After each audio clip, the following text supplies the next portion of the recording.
अभिवादन स्वीकार कीजिए ब्रजेश मिश्रा का और आप देखना शुरू कर चुके हैं द डिबेट। बहनों भाइयों, इन दिनों आप देख रहे होंगे कि उत्तर प्रदेश के मुख्यमंत्री योगी आदित्यनाथ के बड़े आक्रामक बयान आ रहे हैं। इन्हीं आक्रामक बयान के बीच उनके दो बयान जिसके बड़े राजनीतिक निहितार्थ निकाले जा रहे हैं, इस पर सार्वजनिक चर्चा होनी बहुत ज़रूरी है। एक बयान उन्होंने दिया था उत्तर प्रदेश की असेंबली के भीतर पिछले सेशन के दौरान, और उन्होंने कहा था कि मैं यहाँ नौकरी करने नहीं आया हूँ। ये संदेश वो किसे देना चाह रहे थे और किस दृष्टिकोण से देना चाह रहे थे, इस पर गंभीर चिंतन की आवश्यकता है। और दूसरा बयान उन्होंने कल चंदौली में दिया, जिसके लिए हमने आज ये डिबेट आयोजित की है। उन्होंने कहा कि कोई संत या योगी सत्ता का गुलाम नहीं होता। उन्होंने कहा कि विदेशी आक्रांता इसलिए सफल हुए क्योंकि समाज को बांटने में वो सफल रहे। तो इन तीनों बातों का निहितार्थ क्या है? क्या समाज बटा? संत और योगी सत्ता का गुलाम नहीं होता, इसके क्या तात्पर्य हैं? और मैं नौकरी करने नहीं आया जो उन्होंने पहले बोला था, इसके क्या मायने हैं? क्या कुछ चल रहा है? और या फिर ये जो पीडीए वाला मसला चला लास्ट असेंबली इलेक्शन में, ये बीजेपी को शूल की भांति क्या चुभा है और क्या इसकी कोई काट है? आज चर्चा इसी विषय पर। बहन भाइयों, ये दो जो बयान जिनका जिक्र मैं अभी थोड़ी देर पहले आपसे कर रहा था, इन बयानों के राजनीतिक निहितार्थ और इसके मायने समझने भी चाहिए, अध्ययन करना चाहिए और उस पर चर्चा भी करनी चाहिए। मैं इस मत का हूं कि कोई भी बड़ा नेता, कोई भी लीडर जब कोई भी ऐसे बयान देते हैं जो सामान्य से विपरीत हो, तो ये उनको बहुत गंभीरता से लेना चाहिए और उसके मायने भी समझने चाहिए कि इस बयान के पीछे का तात्पर्य क्या है। तो ये जो दो स्टेटमेंट जिनका जिक्र मैंने अभी किया, वो चीफ मिनिस्टर ने वैसे बयान क्यों दिए? अब तक के 7.5 साल के कार्यकाल में तो इस तरह के स्टेटमेंट नहीं आते थे। फिर इन स्टेटमेंट्स की बैक टू बैक जरूरत क्यों आ पड़ी? थोड़ा पीछे चलते हैं।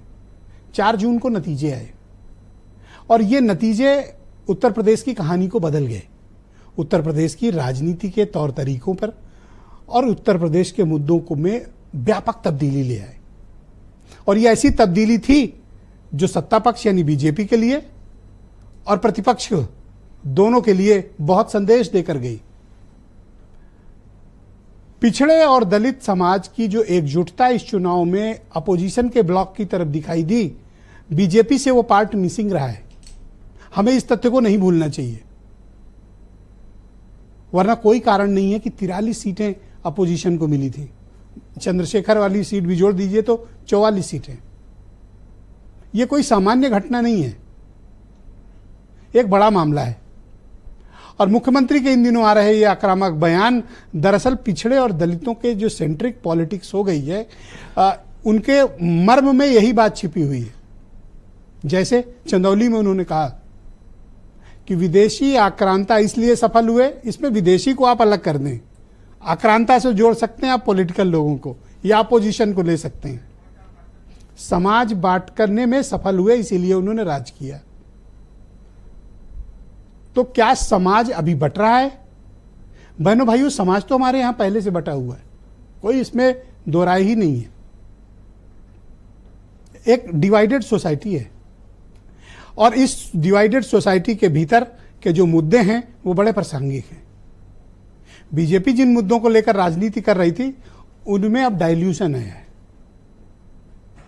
अब कंसंट्रेशन किन मुद्दों पर है? जिन मुद्दों में अपोजिशन दलित पिछड़ों की हक, हुकूक, उनके अधिकार, उनकी परेशानियां, इनका जिक्र कर रहा है, इनको मुद्दा बना रहा है और उसको उन्होंने एक बड़े आंदोलन में तब्दील कर दिया। अब ये इत्तेफाक कह लें या फैसले ऐसे कि मौजूदा सरकार के जो फैसले हैं, उन फैसलों का जो संदेश जाना चाहिए वो संदेश पिछड़े और दलितों में नहीं जा पा रहा है। उसी का कारण है कि इतना बड़ा नुकसान बीजेपी को हुआ। अब चैलेंजेस ये हैं कि जो नवंबर के आसपास, मुझे ऐसा लगता है कि नवंबर के दूसरे या तीसरे सप्ताह तक चुनाव होंगे उत्तर प्रदेश में 10 सीटों पर।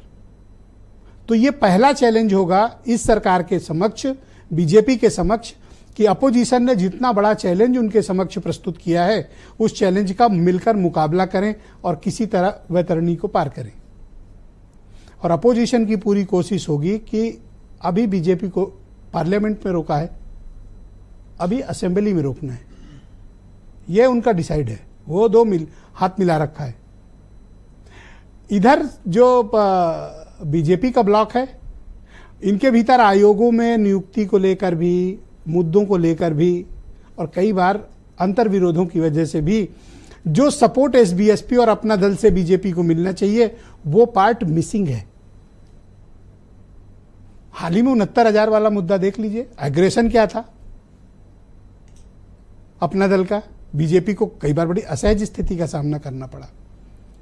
तो इन सब परिस्थितियों का मुकाबला योगी आदित्यनाथ कैसे कर पाएंगे, बीजेपी के पास क्या प्लान है, अपोजिशन जिन मुद्दों को रेस कर रहा है उन मुद्दों का उनके पास कोई तथ्यात्मक काट है, और अगर है तो उसको वो कैसे हैंडल करेंगे, उनके पास क्या इश्यूज है, क्या वही जो पार्लियामेंट में थे या फिर कुछ नए मुद्दों के साथ आएंगे, रोजगार, इंफ्रास्ट्रक्चर प्लस हिंदुत्व, इन सारे मुद्दों को आगे बढ़ाएंगे, क्या कुछ होगा। आज हम इस विषय की चर्चा करेंगे। आप वो कुछ स्टेटमेंट सुन लें, फिर हम डिबेट को आगे बढ़ाएंगे। यहां नौकरी करने नहीं आया हूं, मैं यहां पे इस बात के लिए आया हूं कि अगर वो करेगा तो भुगतेगा भी फिर, और इसीलिए मैं यहां पे आया हूं। मुझे प्रतिष्ठा प्राप्त करनी होती है तो मुझसे से ज्यादा प्रतिष्ठा अपने मठ में मिल जाती है।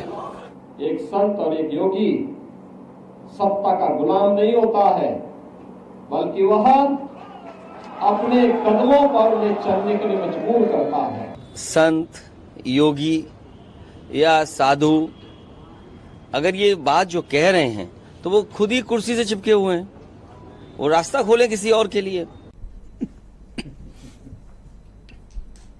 तो बहनों भाइयों, आज की परिचर्चा को आगे बढ़ाते हैं। हीरो वाजपेयी भारतीय जनता पार्टी के प्रवक्ता हैं, सुनील साजन समाजवादी पार्टी से हैं, सुरेंद्र राजपूत कांग्रेस कमेटी के प्रवक्ता हैं, डॉक्टर एमएच खान जाने माने पॉलिटिकल एनालिस्ट हैं और बीएसपी के पूर्व राष्ट्रीय प्रवक्ता रह चुके हैं, और ब्रजेश शुक्ला जी बहुत ही जाने माने पत्रकार हैं, हमारे साथ इस कार्यक्रम में जुड़े हैं, और वीरेंद्र सिंह जी हमारे स्टेट हेड। आप सभी का बहुत शुक्रिया इस कार्यक्रम में।